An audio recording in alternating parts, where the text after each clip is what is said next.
पूर्वी राजाला विरोध हा राजद्रोह समजला जायचा. हल्ली सरकारला विरोध म्हणजे देशद्रोह ठरवला जातो.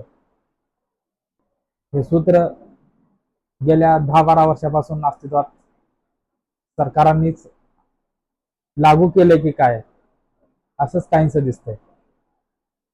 2023 पर्यंत केंद्र सरकारच्या गळ्यातील ताईत असलेले थोर शास्त्रज्ञ सोनम वांगचुक हे केंद्र सरकारनेच आश्वासन दिलेल्या स्वतंत्र लडाख राज्याची मागणी करताच हे देशद्रोही झाले आणि जणू काय ते दहशतवादी असल्यासारखे रासुका कायदा लावून त्यांना जोधपूरच्या तुरुंगात टाकलं. ते गैरच होतं, पण 6 महिने त्यांना तुरुंगात राहावं लागलं काही चूक नसताना. ज्यांनी ह्या देशासाठी, देशातील सैनिकांसाठी नवे प्रयोग करून उबदार तंबू बनवले. असे एक नाही तर शेकडो पेटंट त्यांच्या नावे आहेत. अशा खऱ्या देशभक्त शास्त्रज्ञाला केंद्र सरकारने तुरुंगात टाकलं. हे खूप लाजिरवाण आहे.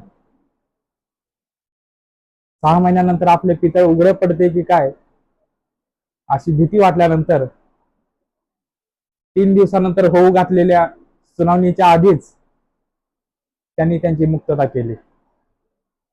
म्हणजे आज देशभरात असं वास्तव आहे, खुनी, दरोडेखोर, बलात्कारी हे मोकाट समाजात फिरत आहेत उथळ माथ्याने. त्यांना केंद्र सरकारचा अभय आहे.